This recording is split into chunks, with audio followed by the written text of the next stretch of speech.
Assalamualaikum warahmatullahi wabarakatuh. Perkenalkan, nama saya Ani Mesnawati, Program Studi Pendidikan Guru Sekolah Dasar STKIP PGRI Lubuk Baiklah, di sini saya akan menjelaskan tentang silabus dan rencana pelaksanaan pembelajaran atau RPP pada kelas tinggi, kelas 4, kelas 5, dan kelas 6 dalam kurikulum 2013.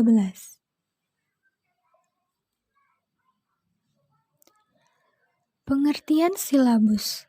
Silabus adalah rencana pembelajaran pada suatu kelompok mata pelajaran atau tema tertentu yang mencangkup standar kompetensi, kompetensi dasar, materi pokok atau pembelajaran, kegiatan pembelajaran, indikator, penilaian, alokasi waktu dan sumber atau bahan atau bahkan alat belajar. Silabus merupakan sebuah penjabaran standar kompetensi dan kompetensi dasar ke dalam materi pokok atau pada pembelajaran, kegiatan pembelajaran, dan indikator pencapaian kompetensi untuk penilaian. Silabus merupakan seperangkat suatu rencana dan pengaturan tentang kegiatan pembelajaran, pengelolaan kelas, dan penilaian hasil belajar. Silabus dalam kurikulum tingkat satuan pendidikan terdiri dari beberapa komponen. Yang pertama, komponen standar mata pelajaran. Terdiri dari kompetensi dasar, hasil belajar, materi pokok, kegiatan pembelajaran, alokasi waktu, dan adanya penilaian. Pengertian rencana pelaksanaan pembelajaran atau RPP. Rencana pelaksanaan pembelajaran atau RPP adalah rencana yang menggambarkan prosedur dan pengorganisasian pembelajaran untuk mencapai satu kompetensi dasar yang ditetapkan dalam standar isi dan dijabarkan dalam silabus. Lingkup rencana pembelajaran paling luas mencangkup satu kompetensi dasar yang terdiri dari atas satu indikator atau beberapa indikator untuk satu kali pertemuan atau bahkan lebih. RPP merupakan persiapan yang harus dilakukan oleh guru sebelum mengajar. Persiapan di sini dapat diartikan persiapan tertulis maupun persiapan mental. Situasi emosional yang ingin dibangun, lingkungan belajar yang produktif, kurikulum, silabus, dan rencana pelaksanaan pembelajaran di kelas tinggi. Kurikulum merupakan keseluruhan kegiatan pembelajaran yang disusun dan dikembangkan oleh instansi pada pendidikan di sekolah, yang diperuntukkan untuk para peserta didik. Kurikulum dipersiapkan dan dikembangkan untuk mencapai tujuan pendidikan. Pada dasarnya, kurikulum memiliki 3 dimensi pengertian, yaitu kurikulum sebagai mata pelajaran, dan kurikulum sebagai pengalaman belajar, serta kurikulum sebagai rencana pembelajaran.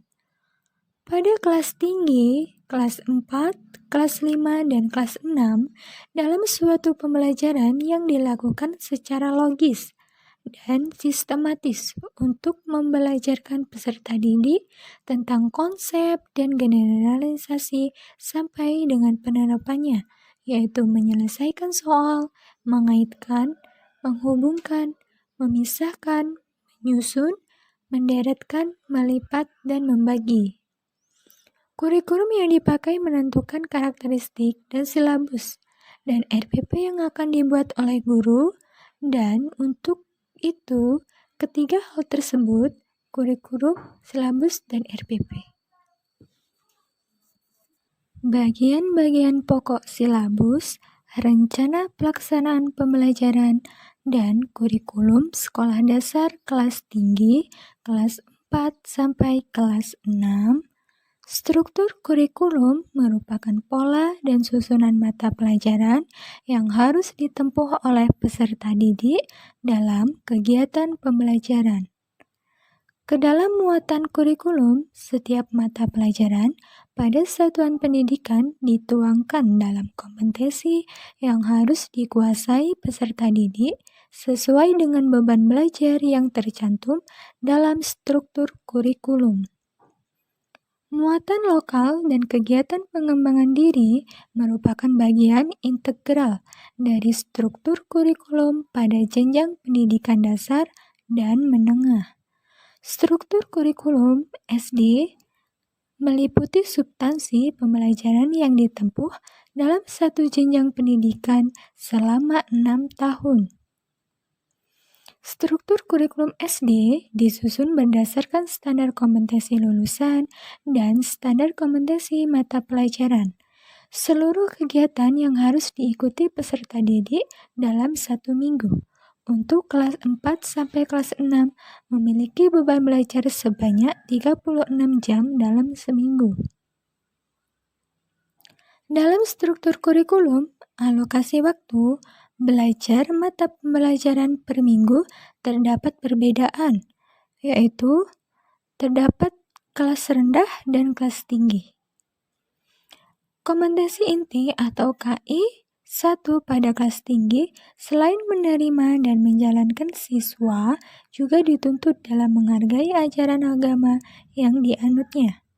Dalam KI 2 kelas tinggi yaitu kelas 5 dan kelas 6, siswa dituntut untuk memiliki sikap cinta tanah air pada pengetahuan, tak hanya melalui mengamati dan bertanya, tapi juga dengan mencoba berdasarkan rasa keinginan tahuan. Dan pada KI 4 kelas tinggi ini, yaitu pada kelas 5 dan 6, siswa tak hanya dituntut untuk menyajikan pengetahuan faktual, tapi juga dituntut untuk dapat menyajikan pengetahuan faktual dan konseptual. Pada kelas tinggi, mata pelajaran tersebut berdiri sendiri. Pada mata pelajaran seni budaya dan prakarya di kelas tinggi ditambah 1 jam untuk setiap kelasnya.